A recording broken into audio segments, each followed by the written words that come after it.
Minhas amigas, meus amigos, muito bom dia. Que as bênçãos do nosso amado Mestre Jesus possam ser por nós recebidas, porque elas aí estão o tempo inteiro. Grata satisfação voltar a essa minha casa máter, minha casa de origem, esse centro espírita que me acolheu desde o dia 8 de julho de 1995, quando eu entrei por essa porta pela primeira vez, e que vem fazendo uma grande revolução na minha existência desde então, e a quem eu sou muito grato, a essa comunidade onde nos encontramos, este lugar, não apenas o lugar físico, mas acima de tudo a ambiência, a psicosfera, a egrégora que daqui emana e que nos inspira à transformação, ao crescimento. E é para mim uma alegria ainda maior, porque nessa última semana completei 29 anos da minha primeira palestra espírita feita nesse salão. No final do mês de setembro, comemorando o aniversário da Juventude Espírita Paulo e Estevão, lá no ano de 1996. Foi minha primeira palestra, foi aqui, ao lado de grandes amigos, inclusive com pessoas que aqui estão, nesse exato momento estavam lá, naquele primeiro momento. Então, para mim é uma alegria poder estar aqui novamente e trazendo informações tão preciosas que nos transformam, que nos tocam a vida, que nos mobilizam, que nos colocam a nos posicionar diante do existir, para que a gente consiga verdadeiramente se afinizar com os motivos pelos quais nós aqui nos encontramos. Quando eu completei 30 anos, 30 aninhos, eu resolvi ir a um cardiologista. Na minha família, temos algumas pessoas, algumas circunstâncias de históricos de problemas cardiovasculares, então por conta disso, aos 30 eu resolvi buscar algum tipo de informação a respeito da minha saúde cardiovascular. Foi anteontem, né? Bom lembrar, né? Tem muito tempo que isso aconteceu, mas quando eu fui buscar, procurei lá uma clínica da MTH, próxima ao meu consultório, inclusive, um cardiologista que se tornou um amigo e que acaba me colocando para fazer alguns exames. Ele disse, vamos lá, não tem motivo. Eu olhei, tudo que eu vi aqui está tudo certinho, depois dele observar meus exames, depois dele aferir a minha pressão, me auscultar, percutir, tudo mais, está tudo certinho, mas vamos fazer os exames. Aí me mandou fazer os exames, lá vai eu fazer o exame, eu descampo para Garibaldi para poder buscar os tais exames. E aí, quando fazia o exame, o médico que fazia me olhava com cara estranha, olhava para o monitor e olhava de novo, de maneira esquisita, e eu já apreensivo com aquilo, porque era algo grave, provavelmente. Eu perguntei, então, doutor, algum problema? Ele, você conversa com seu cardiologista. Pense na atenção. Eu, então, ouvindo aquilo, aguardei, porque o resultado sairia na mesma hora. A pessoa laudou e me entregou. Foi ele fechar a porta e imediatamente eu abri o grampo e fui ler. Como eu disse, não tem muito tempo que isso aconteceu, então na época já existia de maneira ainda um tanto quanto precária, mas já existia o Google pelo celular. Era uma coisa mais difícil de escrever, não eram os smartphones que nós temos hoje, mas eu fui lá tentar entender o que é que tinha, porque tinha lá um diagnóstico de um desvio no ramo, etc e tal. Eu achei que era uma coisa bem esquisita. E quando eu li no Google, aquela circunstância de diagnóstico de Google, se hoje é assim, imagine há 17 anos. Eu tinha poucos dias de vida. Aí eu olhei aquilo, achei estranho, resolvi procurar mais a respeito, pesquisar. E pesquisando, confirmei o diagnóstico sombrio. Era um prognóstico terrível. eu teria meses de vida, assim, com muita sorte, alguns anos. Chorando com minha esposa, desesperado, resolvi reunir a família, conversamos a respeito. Pense naquela tensão, naquele chororô. Mas não nos antecipemos, diziam os familiares mais serenos, dizendo, vamos lá, leva para o cardiologista para ver se é isso mesmo. E aí lá vai Danilo levar para o cardiologista, o doutor Adolfo, me atende, e ele olha aquilo e diz, realmente, é uma situação grave, a gente vai ter que fazer mais exames para ver como é que a gente pode fazer o trabalho dentro disso. E aí ele passou exames mais complexos, exames mais, como é que eu diria, detalhados, e lá vai Danilo fazer os exames, e fazendo os exames ficou constatado que o aparelho do primeiro exame estava quebrado. Aí na reunião mediúnica que eu frequentava à época, uma reunião de estudo, na casa de doutor Delfonso, ali no Largo Queimadinho, o famoso doutor Delfonso do Espírito Santo, a gente fazia uma pesquisa os espíritos, entrevistando os espíritos, a moda do livro Céu e Inferno. A gente entrevistava os espíritos para saber como foi o gênero de vida, como foi o gênero de morte, e o que eles encontraram do lado de lá. Isso inclusive redundou na publicação de uma obra, recomendo a leitura, chama Educação para a Imortalidade. É um livro que inclusive eu sou um dos médiuns que está lá relatado como sendo canal mediúnico do que foi passado, né, pelos espíritos. E um dos médiuns, que é meu amigo Antônio Alencar, que também estava naquele dia, naquela semana que eu recebi o resultado de que o aparelho estava quebrado, não era eu que estava quebrado. E aí ele, sem saber nada, não tinha comentado com ninguém dos amigos, absolutamente ninguém sabia da minha situação de saúde. E ele veio na reunião mediúnica, não foi ele, na verdade foi uma senhora através dele que me chamou e disse, meu filho, vem cá. Aí eu já achei que ela levava um puxão de orelha, porque numa reunião mediúnica você ser chamado nominalmente à mesa, quando eu estava no momento em que eu era a sustentação, eu estava por trás. Aí eu fui chamado à mesa, eu encostei e ela falou, tá vendo, meu filho, como é bonito fazer palestra, encher de teoria, falar sobre desapego, mas na hora que a morte chega na porta, a gente treme nas pernas, né? Dá uma caruara. Ela me chamou na Xincha, me trouxe a consciência de que é muito fácil a gente teorizar, é muito fácil a gente colorizar a realidade, trazendo historinhas, contando na palestra, trazendo literatura mediúnica rica e farta a respeito do assunto. Mas na hora que a gente vai viver, ó, a morte chegando ali, ó, meu filho, você está prestes a morrer, viu? Tá vendo aí? Porque meu medo, sinceramente, bem sinceramente, meu medo não era morrer. Meu medo era não ter vivido tudo que eu precisava viver.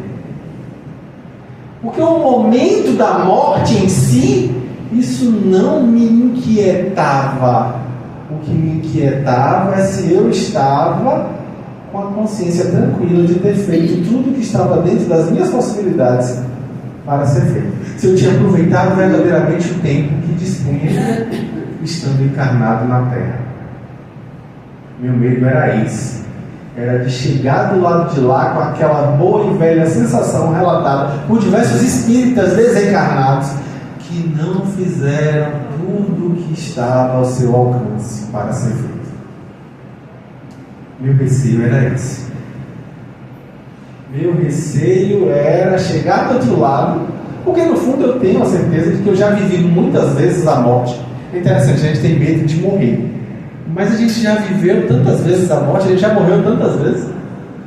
Inclusive um santo diz, na literatura mediúnica os espíritos falam isso, né? Um santo já nos disse, todas as noites ensaiais a morte que lhe aguarda. A gente vive isso toda noite.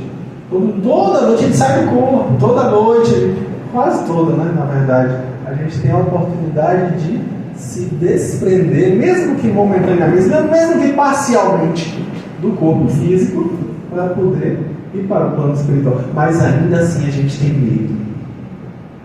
Ainda assim a gente teme. Em outra ocasião, aqui no final da rua, subindo a ladeira, lá em cima, tinha um centro espírita chamado Casinha da Fraternidade de Joana de Ângeles. Eu frequentava na minha adolescência. Quando eu tinha 19 anos, eu frequentava a reunião mediúnica lá. E aí eu lembro de um espírito também vindo numa circunstância parecida, inclusive, que o espírito me chamou e disse: meu filho, você ainda é discípulo de Tomé, ainda precisa ver para crer, ainda precisa botar o dedo na ferida e atestar a realidade. No dia que você for discípulo de Jesus, isso vai ser tão diferente. Ela me falava. Olha que interessante, né? No momento em que a gente tem a chance de entrar em contato com a realidade, é que as coisas começam a fazer sentido. Há não muito tempo, ainda na pandemia, eu passei por outra situação de quase morte. Dr. Raymond Moody Jr., maior autoridade no mundo de EQM, experiências de quase morte. Ele faz uma lista enorme de experiências, a diversidade das perspectivas e as transformações psicológicas profundas que se dão nas pessoas que vivenciam as tais experiências de quase morte. Ele pesquisa isso de maneira brilhante, esplêndida. Ele, inclusive, é quem faz o prefácio de uma obra que eu cito muito nas minhas palestras, que se chama Voltar do Amanhã, que relata uma circunstância em que um psiquiatra passou ele próprio pela experiência de quase morte e voltou para contar como era. Interessante que a gente ouve muitas pessoas dizer: ninguém nunca voltou de lá para saber como era, para dizer como... Claro que já voltou várias vezes. Pessoas que foram e não foram e voltaram, e pessoas que foram mesmo e depois voltaram mediunicamente para mostrar como era. Isso aí a gente tem relatos inúmeros a respeito disso. Pois bem, eu tive também uma vivência similar. No auge da pandemia, minha esposa engravida, e quando ela estava com 6 para 7 meses de gravidez, eu descobri da pior forma que eu tenho uma trombofilia, né, que é um problema no sangue, um problema genético, que meu sangue forma coágulos. Eu coagulo muito fácil, eu tenho uma resistência à proteína C reativa, quer dizer que meu corpo cria trombos, coágulos. Então, como é que eu descobri isso? Eu tive um AVC. Isso completou agora 4 anos, no mês de agosto. E nesse AVC eu fui internado no hospital, fiquei na UTI durante 4 dias, depois mais 3 dias em enfermaria, no quarto. E nessa circunstância de internamento, foi uma circunstância bem difícil, imagina, a esposa grávida vendo isso, vendo essa proximidade de morte, eu angustiado, porque ela estava angustiada, né? Eu angustiado, eu não estava tão angustiado porque, inclusive, há não muito tempo antes eu tinha conversado com o Peixinho, o André Luiz Peixinho, que era meu supervisor clínico, era meu preceptor, e numa circunstância clínica de atendimento que eu tive de ameaça de morte, uma pessoa marcou uma consulta comigo, e aí eu fui atender essa pessoa, e quando eu vi, era o namorado de uma paciente minha. Só que ele não falou, ele mudou o nome, ele mentiu o nome para marcar a consulta comigo e levou uma arma para o consultório para me ameaçar, porque, segundo ele, eu estava dizendo para a namorada dele terminar com ele. Veja se psicólogo dá conselho e manda fazer alguma coisa. Não existe. A gente não faz esse tipo de coisa, né? Isso não existe. E aí, nessa circunstância terrível de tensão, né, eu fui procurar a supervisão clínica com o Peixinho. E aí o Peixinho falou: e qual é o seu medo? Você acha que se morrer vai ter o quê? Aí eu: porque eu tenho uma filha, né? Aí ele: e quem disse que sua filha não pediu para passar pela experiência da orfandade como uma aprovação necessária na evolução espiritual dela? Aí Peixinho, mas eu não queria que fosse desse jeito. E por que você acha que você tem essa onipotência de que você tem algum querer diante da vida? Aí eu fui baixando a bolinha e relativizando. Ou seja, para mim foi tranquilo a situação de passar pela possibilidade de realmente morrer. Mas a angústia de ver minha esposa grávida naquela circunstância era realmente muito difícil. E aí, angustiada naquele momento, ela saiu. Meu pai e minha mãe estavam viajando, estavam muito longe. Nesse dia ela não estava por perto. Minha irmã também, com minha mãe, muito longe. E era minha esposa e meu pai se revezando no hospital comigo. Enquanto que minha filha ficou com uma tia, tentando ajudar, tentando auxiliar. Ou seja, foi uma situação bem tensa, bem difícil mesmo. E aí, o que é que acontece? Meu pai precisa sair para resolver uma questão pessoal. Ele tinha que fazer uma coisa no licenciamento do veículo dele. Eu disse, vá tranquilo, não tem que ficar alguém comigo. Pode ir, não tem problema. E aí nessa que ele sai, entra um senhor, poucos minutos depois, entra um senhor do quarto, que eu estava, do hospital. E aí ele diz, eu não sei porque eu entrei aqui, mas eu acabei de receber minha alta. E eu fui beneficiado por isso aqui. Ele me mostrou um exemplar do Novo Testamento, dos Gideões, aquele cinzazinho pequenininho. Novo Testamento aqui, para você. Me deram no meu quarto, eu estou fazendo a minha vez agora. Eu vou passar adiante para você, para que te beneficie de alguma forma. Eu agradeci porque naquele momento que ele tinha entrado, eu estava fazendo uma prece, pedindo amparo para poder ter coragem, forças para poder lidar com aquela circunstância. Porque eu não sabia qual seriam as sequelas. Eu tive uma paralisação no olho, né? Meu olho paralisou. E aí eu não sabia se ia voltar a enxergar, não sabia se ia conseguir mover os olhos, não sabia. Foi ao longo de muita fisioterapia, 4 meses de fisioterapia ocular para poder voltar a ter movimento nos olhos. Aí o que é que acontece? Naquele momento ele sai, eu pego o livro, faço uma prece, peço orientação e abro o Evangelho. Eu abro, cai no capítulo de número 13 do Evangelho de João, que é meu evangelho predileto de todos, dos 4 evangelhos. O de João é o que eu mais gosto, é o evangelho místico. E aí João, no capítulo 13, no versículo 7, diz assim: Jesus disse, o que eu faço agora você não entende, mas um dia você entenderá. Aí eu, epa, engoli a seco. Aí naquela atitude cética de discípulo de Tomé, não foi coincidência, pelo amor de Deus, que é isso? Deixa eu abrir de novo. Aí eu abri de novo João capítulo 3, versículo 27. Está escrito lá uma frase de João Batista que diz assim: tudo que chega do homem veio do céu. Aí eu olho, deixa eu ficar quietinho, né? Deixa eu ficar na minha. Aí fica fazer uma coisa, fazer outra ali, mandando mensagem, não sei o quê. Aí deixa eu abrir de novo. Aí abri de novo, 1 Tessalonicenses, dá lá a mensagem: em tudo dai graças. Paulo de Tarso chamando a atenção para a necessidade de agradecer em toda e qualquer circunstância. Aí eu olho, é melhor eu começar a rever a forma como eu encaro o meu existir. Porque volta e meia a gente tem aquilo que a gente necessita, mas tanto se nega a aceitar. A gente precisa começar a abrir o coração para a existência espiritual. E os diversos convites que a vida nos traz são permeados pela noção da passagem. A passagem é um capítulo da obra esplêndida chamada O Céu e o Inferno, de Allan Kardec, também chamado de A Justiça Divina segundo o Espiritismo. Pouca gente fala desse nome, né, do livro.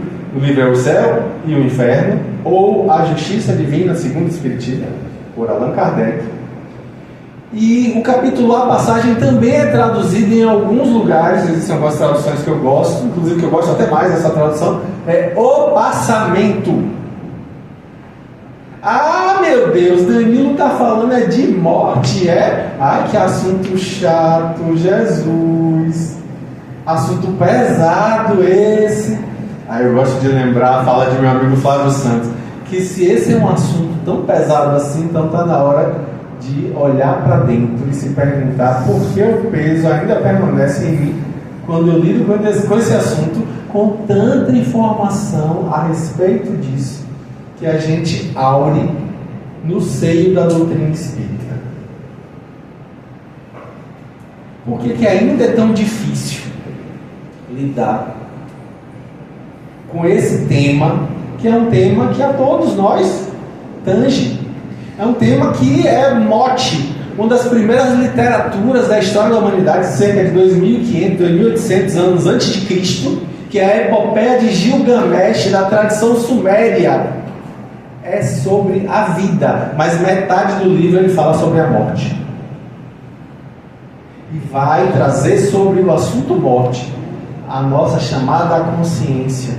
Os Upanishads, os Vedas, que são as tradições mais antigas dentro da filosofia indiana, versam sobre o tema da morte. O livro tibetano dos mortos, o livro egípcio dos mortos, todas essas obras se debruçam sobre o assunto da morte. Diversos estudiosos, como o Dr. Hernando Guimarães Andrade, vão trazer estudos esplêndidos a respeito dos comportamentos dos seres humanos primitivos, a respeito da morte, da forma como eles lidavam com o fenômeno do morrer. Hoje ainda nós temos maneiras tão diversas de enfrentar esse tema. Na tradição sufi, dentro do islamismo, existe uma história de Nasruddin, um famoso personagem islâmico que eu cito sempre, gosto muito das histórias dele, que era um grande servo do Shah. O Shah era aquele comandante, aquele governador daquela região, e tinha um servo que era Nasruddin, que cuidava bem desse Shah. E ali ele buscava, todo dia de manhã ele ia na feira pessoalmente escolher as benesses para levar para o café da manhã, um desjejum especial do Shah. E aí ele fazia todo um trabalho amoroso, só que ele morria de medo de morrer. E naquela manhã em especial, quando ele estava ali escolhendo os queijos que levaria para o desjejum do Shah, eis que aquela figura esquálida, vestida naquelas vestes negras, com a foice na mão, vem até ele. Ele olha aquilo e reconhece, era a morte. Aí ele fica assim, a morte vem em direção a ele, ele desesperado sai correndo e vai para a cidade vizinha. Ele estava em Bagdá e vai para a cidade vizinha, correndo, desesperado, porque ele acreditava, como diziam os textos sagrados do Islã, que se a pessoa conseguisse enganar a morte, ela lhe daria mais um tempo de vida. E aí ele corre para tentar fugir, e na fuga ele encontra um conhecido que pergunta: o que você está fazendo, Nasruddin? Eu estou fugindo, porque eu não quero morrer, a morte está atrás de mim, eu não quero morrer, eu vou embora. E saiu correndo, desesperado, montou um cavalo e, desembestado, foi para essa outra cidade que fica a uns 50, 80 quilômetros de lá. Aí, vindo andando, aquele conhecido que bateu com ele no caminho, percebe a morte chegando, aí a morte vem a ele: ai meu Deus, a morte, calma, não quero nada com você. Curioso, disse a morte, vi agora uma pessoa que eu estou marcado para encontrar hoje à noite em uma cidade aqui perto. Ou seja, a gente não tem para onde fugir. ela vai nos alcançar. Joana de Ângeles, de maneira brilhante, no livro Dias Gloriosos, reserva um capítulo. Alguns capítulos desse livro são sobre morte, mas um em específico chama a atenção porque ela diz exatamente: tal vida, tal morte. Morre-se como se vive. Olha que interessante essa fala. É preciso que a gente perceba que a morte é como que um despertar. Você vai despertar do modo como você foi dormir. Então a gente às vezes fica angustiado sem saber como é que vai ser esse processo. E Kardec, nessa belíssima obra, desse capítulo do livro O Céu e o Inferno, traz o detalhe, a segunda parte, o primeiro capítulo, a segunda parte, chama A Passagem, ou O Passamento. Fantástico. Que coisa maravilhosa esse texto de Kardec. É um texto curto, deve ter uma coisa em torno de 6 páginas, mas extremamente profundo. Eu recomendo muito a leitura desse livro, dessa obra toda, óbvio, né? Que completa 160 anos este ano, junto com, inclusive, a fundação do primeiro centro espírita do Brasil aqui na cidade de Salvador, né? É bom que a gente lembre disso. Teles de Menezes funda aqui em Salvador, no mesmo ano da publicação do livro O Céu e o Inferno. Pois bem, o que é que a gente vai perceber ali? Kardec nos trazendo a reflexão com relação à necessidade de estarmos em paz com a nossa consciência.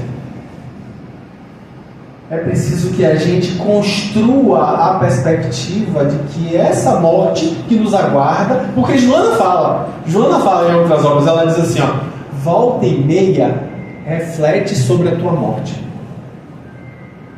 Volta e meia pensa sobre isso. Perceba que ela não está pedindo para ninguém fazer um culto mórbido à morte, para que a gente fique pensando sobre isso indefinidamente. Não é isso não, gente.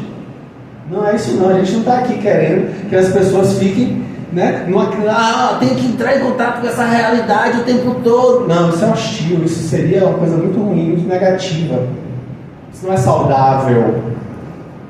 Os psicólogos em geral chegam à conclusão, e dentro do olhar psicodinâmico da psicanálise freudiana, a gente vê isso bem claramente: algum grau de mecanismo de defesa do ego é necessário. A gente se afasta, a gente se protege, aquilo ali dói, aquilo ali é incômodo. Óbvio, não tem problema não, lei de conservação, a gente precisa sim tentar manter-se vivo. Não é para você também fazer um culto soberano à morte. Não, calma, devagar. Mas, como diz Joana, volta e meia, para um pouquinho para refletir sobre ela. Ela faz parte. Porque ela, inclusive, lhe faz pensar sobre a sua presença sentida em vida. Como você está aproveitando o seu momento, como você está usufruindo do seu existir. E nós que sabemos que o conhecimento espírita faz toda a diferença. Questão de número 165 do Livro dos Espíritos. O conhecimento espírita faz alguma diferença no momento da perturbação pós-morte? Porque quando a gente desencarna, esse é um assunto espírita interessante. A gente passa por um momento de perturbação. E aí a palavra perturbação não quer dizer sofrimento. Perturbação aí, como turbação do francês, é na verdade uma sensação de despertamento. Você está passando ali por um lusco-fusco. É um momento em que você... Imagine uma pessoa que está despertando de um sono. Para algumas pessoas, aquilo ali é uma perturbação leve, enquanto que para outras é angustioso. Então é preciso que a gente perceba que isso vai ser diretamente proporcional à forma como a gente encara a vida, à forma como a gente lida com o nosso próprio existir. A perturbação vai ser diretamente proporcional. Perguntaram certa feita para José Raul Teixeira, se a morte é realmente uma libertação. E ele respondeu de maneira categórica: não. Essa ideia de que a morte é uma libertação é uma ideia profundamente parcial. Por que parcial? Porque a morte só é libertação para quem viveu se libertando. Quem viveu se aprisionando vai ter um encontro com essa realidade do aprisionamento. A morte é um despertamento para as realidades eternas. E é bom lembrar, a gente é espírita, a gente sabe muito bem que morrer não é sinônimo de desencarnar. Às vezes o corpo morre e a gente permanece ainda encarnado naquele cadáver. A gente ainda permanece apegado ao corpo físico. Então morrer, olha lá, espíritas, é importante a gente lembrar isso aí, frisar isso aí bem. Morrer é diferente de desencarnar. Desencarnação é uma coisa, morte é outra. Morte é a cessação da vida física. É a cessação da vida física. Inclusive você pode desencarnar antes do corpo morrer. Isso acontece. Os espíritos explicam isso em O Livro dos Espíritos. Sim, isso acontece. Há possibilidade de você desencarnar antes da cessação da vida física. Isso acontece. Agora também acontece, isso infelizmente é mais difícil de lidar, em especial dependendo do gênero de vida e do gênero de morte. Porque, por exemplo, nas mortes naturais, ao longo de um adoecimento, ao longo da deterioração natural do organismo físico, do arcabouço celular, natural, a gente vai gradativamente desencarnando com o passar do tempo. É um processo tranquilo. O problema é quando às vezes a gente tem muito apego ao corpo, muito apego às nossas vaidades, às nossas sensações, ao prazer físico. Inclusive nós dedicamos muito da vida a isso apenas. Aí teremos dificuldade, porque há uma identificação com o organismo. No livro Depois da Morte, fantástica essa obra de Leon Denis, filósofo francês contemporâneo de Kardec. Ele traz um capítulo sobre o momento da morte. Inclusive é uma espécie de resumo do capítulo de Kardec, com uma visão mais poética, uma visão filosófica profunda, mas uma poesia. Leon Denis é dono de uma poesia fantástica. Ele vai trazer justamente ali que o materialista, no momento da morte, o nihilista, ou seja, aquele que não acredita em nada, no momento da morte, ele tenta se segurar ao corpo, como alguém que está caindo. Ele dá o exemplo da fruta que cai do pé. Ele fica tentando se segurar. E aí o desespero e a agonia que a gente vai ver em algumas pessoas diante da possibilidade de morrer. Enquanto que outras têm uma serenidade, uma leveza no olhar, uma tranquilidade na alma. Por quê? Porque está ali em consonância com o seu propósito existencial. Está ali tranquilo, porque amoroso, porque desapegado. Percebam que eu não estou aqui preconizando um desapego que você vire peso para os outros. Não é disso que eu estou falando. Tem aquela história, às vezes quando eu conto essa história, né, do jovem que queria aprender sobre espiritualidade, vai procurar um guru. Aí quando chega lá na porta do guru, ele se assusta, porque era uma casa muito simples, era um casebre, uma choupana. Aí ele bate à porta, vem um senhor de barba longa e suta, e traz ali aquelas crãs embranquecidas pelos invernos da existência, e aquele homem de semblante idoso, senecto, acolhe o jovem.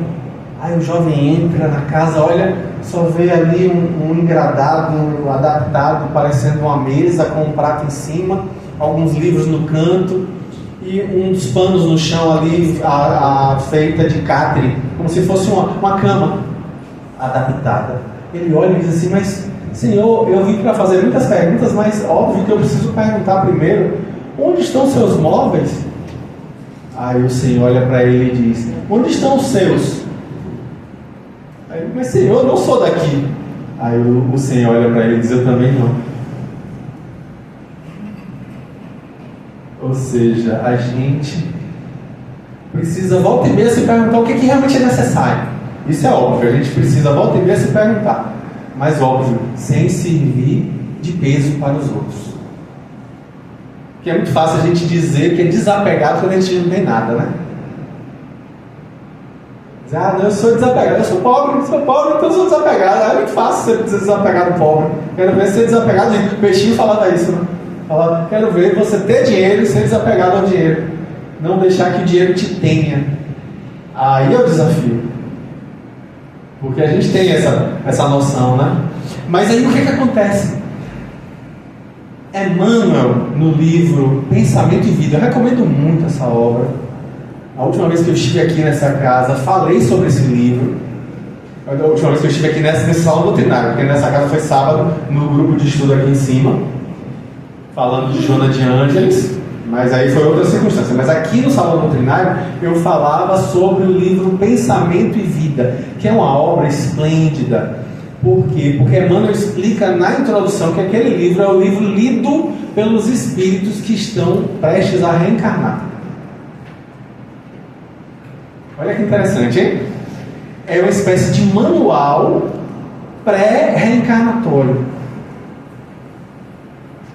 Você vai reencarnar, aí você lê aquilo ali para poder se inspirar, para poder encarnar e aproveitar melhor o tempo que tem. Pois é, por isso que é interessante a gente, estando encarnado, pegar o mesmo livro, Pensamento e Vida, de Emmanuel, que é uma verdadeira obra psicológica. Na minha opinião, pessoal, é a introdução da série psicológica de Joana de Ângeles. É um livro esplêndido. E lá no penúltimo capítulo é sobre morte. E lá Emmanuel diz que a morte é uma espécie de diploma do curso que você viveu ao longo da vida. É um momento ali, é o atestado da forma como você viveu. Ou seja, você quer ter uma morte em paz? Quer ter uma morte tranquila? Ou vai continuar jogando para baixo do tapete e evitando esse assunto? Aí eu retomo aquela fala poética do cantor Fagner: quando a gente tenta de toda maneira dele se guardar, sentimento ilhado, morto e amordaçado, volta a incomodar. Ou seja, se você vai olhando para baixo do tapete, você vai tropeçar no tapete o tempo todo. Aquele assunto vai vir à tona o tempo todo. Jung, Carl Gustav Jung, psiquiatra suíço, pai da psicologia analítica, a quem Joana de Ângeles chama de escafandrista da alma humana, ele diz: aquilo a que você resiste, persiste. Ou seja, não adianta você ficar fugindo. Michel Eliade fala sobre isso também, dizendo que o medo, aquilo que você mais teme, está guardado naquela caverna que você mais teme entrar, mas é justamente ali que está o seu tesouro. É o seu tesouro, aquele assunto que você tanto se incomoda e que precisa ultrapassar, vencer, precisa lidar com o fato de que nós somos seres espirituais em experiência humana e que sabemos que estamos fadados à desencarnação. Vamos morrer, gente. A gente precisa estar pronto para isso. E a gente tem um cabedal esplêndido dentro da doutrina espírita de experiências múltiplas. André Luiz, meu Deus do céu, a obra de André Luiz. Eu recomendo a última, chama E a Vida Continua. Que obra fantástica! fabulosa, para que a gente aprenda a respeito do existir. Inclusive é bom lembrar, né? É a obra em que André Luiz não fala da experiência pessoal dele. Ele conta uma história a respeito de outras pessoas. Ele conta a história de Ernesto e Evelina.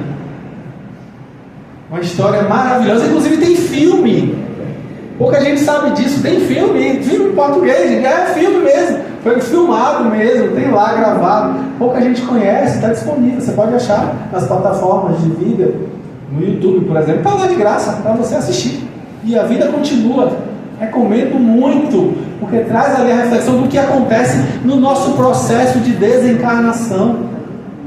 São duas pessoas que se encontram, se conhecem como amigos, têm uma simpatia gratuita, eles que estão prestes a serem submetidos a cirurgias por conta de problema de saúde similar. E aí, vou dar um grande spoiler, eles morrem. Pois é. Aí conta no livro como é essa chegada, os emaranhados, as relações. Eles descobrem quais são os contatos entre eles que eles não sabiam que existiam. E ali você vai entender quem é quem na história, quem está com a dor na consciência e por quê. Interessantíssimo. Para a gente perceber que, inclusive, sem saber, nós somos preparados para essas circunstâncias. A misericórdia divina é tão maravilhosa que nos prepara para a desencarnação. E a palavra é desencarnação, tá, gente? A gente fala muito a palavra desencarne. Desencarne, meu Deus do céu. Minha sogra. Porque eu desencarne de minha sogra. Fala desencarne de minha sogra, eu imagino logo a véia pendurada no frigorífico. Porque desencarne, se você for no dicionário, você vai ver que desencarne é o que o Magaref faz, separando a carne do osso. É isso que é. Desencarne é isso, gente. É separar a carne do osso. Não tem nada a ver com desencarnação. É outra coisa. Pelo amor de Deus. Aí tem preguiça de falar a palavra inteira. É preguiça, né? Em vez de falar desencarnação, desencarne é mais curto. E aí fala reencarne. Não é nem mais reencarnação, é reencarne. A gente já diminui. Se você pegar a obra de Kardec, você não vai achar em nenhum momento a palavra desencarne. Não existe. Porque desencarne, está lá no dicionário, é separar a carne do osso. É descarne, a mesma coisa que descarne. Não tem nada a ver com o que a gente usa no dia a dia. Tudo bem, a língua portuguesa é viva, a gente vai modificando algumas coisas, natural, a gente se comunica, o importante é isso, conseguir se comunicar. Mas a gente vai sendo gradativamente preparado para esse processo à medida em que a gente consegue diminuir a importância das coisas materiais e colocar a maior importância nas coisas espirituais. Como disse Pierre Teilhard de Chardin, o padre católico que falava sobre espiritualidade, ele que dizia, né, que nós não somos seres humanos que têm experiências espirituais, somos seres espirituais em experiência humana. Ele, padre, que falava sobre evolução espiritual, e trouxe uma contribuição incrível para a nossa reflexão como espíritas que somos. Ele, trazendo dentro de outro olhar epistemológico, aprofunda para que a gente perceba quão grande é o aprendizado que a gente tem diante desses assuntos que o espiritualismo em geral vem nos trazer e o espiritismo de maneira patente vem nos comprovar. Aí, para fechar a minha fala, eu trago aqui, né, outro dado interessante, né, que na questão de número 154 do Livro dos Espíritos, os Espíritos deixam muito claro que a separação da morte, o momento final, não dói, gente. A gente tem tanto medo de que doa, né? Não dói. Os Espíritos falam que não dói. É uma espécie de solavanco que dói muito mais. Eles falam assim, ó, dói muito mais estar encarnado do que a desencarnação. Então, a gente ainda tem tanto apego. Eu trago também aqui a Revista Espírita de dezembro de 1858, um item a respeito disso, da desencarnação, o caso do Senhor X e o médium Senhor Adrian, que vai trazer justamente uma visão que ele tem de um amigo, esse Senhor X, desencarnado ao lado do próprio corpo, no momento do velório. A esposa ali, ele tentando consolar a esposa não ouve, aí ele vai consolar o filho, mas o filho não ouve, mas alguma coisa chega ao coração, e o Senhor Adriano, o médium que está vivendo tudo isso, vai conversar com o espírito, perguntar a ele sobre como é. Aí ele diz: diga-me uma coisa, meu caro, o que sentes agora? Aí o espírito de Senhor X, né, se diz assim: conforto e sofrimento. Eu compreendo. Como assim conforto e sofrimento? Aí ele diz: sinto que estou vivendo a minha verdadeira vida, entretanto vejo o meu corpo aqui nesse caixão, apalpo-me e não me sinto, contudo sinto que vivo e que existo. Serei eu então dois seres? Deixe-me sair dessa noite, desse pesadelo. Aí o Senhor Adrian pergunta: deverás ficar muito tempo assim? Aí ele responde: não, graças a Deus, meu amigo, sinto que despertarei em breve. Seria horrível se assim não fosse. Tenho as ideias confusas, tudo é obscuro. Penso na grande divisão que acaba de ser feita e da qual nada compreendo. Que efeito lhe produziu a morte? Aí o espírito responde: a morte? Eu não estou morto, meu filho.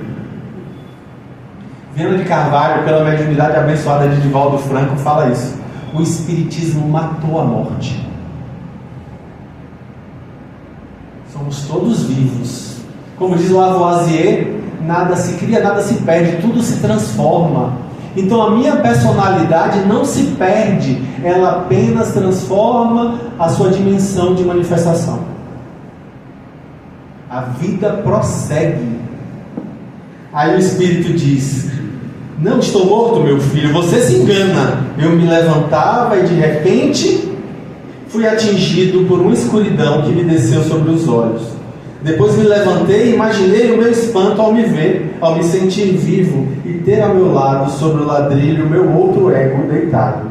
Minhas ideias estão confusas. Eu tentava me recompor, mas não conseguia. Vi minha mulher chegar e velar-me, lamentando-se, mas eu me perguntava o motivo. Eu a consolava, falava-lhe, mas ela nem me respondia, nem me compreendia. Isso me torturava e deixava meu espírito mais perturbado. Só você me fez bem, porque me escutou e me compreende o que eu quero te falar. Você mesmo, eis o que me tortura. O cérebro está esmagado por essa dor. Irei vê-la, talvez agora ela me entenda. Até logo, meu caro amigo, me chame que eu irei vê-lo. Farei uma visita de amigo, surpreendê-lo-ei. Até logo. Aí o Senhor Adrian diz que viu ele se aproximar do filho, curvou-se, ficou alguns momentos na posição curvada, depois partiu rapidamente. Não havia sido entendido, mas sem dúvida imaginava ter produzido algo. O Senhor Adrian diz: eu estou persuadido de que algo que ele dizia chegava ao coração do filho. Provavelmente eu conseguirei provar isso. Eu o vi depois e ele estava muito mais calmo. E aí Kardec comenta: as lágrimas são muito comuns nesse momento de dor. E aí, para os espíritos que vivem uma vida dedicada apenas às posses, é terrível atestar as lágrimas de crocodilo dos ávidos herdeiros que não abalam. E aí ele diz: quantas decepções devem os espíritos experimentar nesse momento, na medida em que só dedicaram a vida às questões materiais. É uma chamada para que a gente desperte. Termino minha fala dizendo que em A Gênese, Kardec coloca no capítulo 11, item 13, que desencarnar nada mais é do que alguém que vestia ali uma roupa que não serve mais. Que a gente consiga enxergar dessa forma, que vai ser muito mais leve, despir-se. Sair de uma ruína na qual você estava morando e que era desconfortável. Então, quando você olha dessa maneira, faz toda a diferença. Ou quando a gente está lá no capítulo 23 do livro do Evangelho segundo o Espiritismo, no capítulo Moral Estranha. Pois bem, no capítulo 23 a gente tem o item: deixai aos mortos o cuidado de enterrar seus mortos. Ali os espíritos deixam bem claro, Kardec elucida isso no item 8, que a vida espiritual é que é a vida verdadeira. Então, na medida em que a gente vai se instruindo a respeito disso, a gente vai também se ambientando com essa realidade. A gente vai se adaptando, se acalmando, se asserenando para manter ávida a chama da coragem no coração para os enfrentamentos necessários. Somos seres espirituais. Na medida em que a gente se assenhora dessa realidade, diz Leon Denis no livro O Problema do Ser, do Destino e da Dor, os problemas ao nosso redor se dissolvem. À medida que a gente se assenhora da realidade espiritual, de que somos seres espirituais, a gente começa a relativizar tudo de pequeno que a gente torna grande. E aí por isso a gente entende a fala de Jesus: vinde a mim todos vós que sofreis, porque comigo o fardo é leve e o jugo é suave. Ele não diz que não vai ter jugo, que não vai ter fardo. Não. Ele diz: comigo o jugo é leve e o fardo é suave. Ou seja, com Jesus a gente relativiza o impacto dessas coisas. E aí eu finalizo a minha fala com uma frase de Jesus, talvez a frase que eu mais goste de Jesus. Uma frase pouco conhecida. Está lá no Evangelho de João, capítulo 12, versículo 24. Jesus diz assim: se um grão de trigo cair na terra e não morre, ele fica sozinho. Porém, se ele morre, ele produz muito fruto. Ou seja, a gente precisa aprender a morrer devagarinho. Onde estamos? A morrer o ego, a morrer as ilusões, a morrer o orgulho, o egoísmo, para que, morrendo isso, a gente consiga produzir muito fruto. Que assim seja.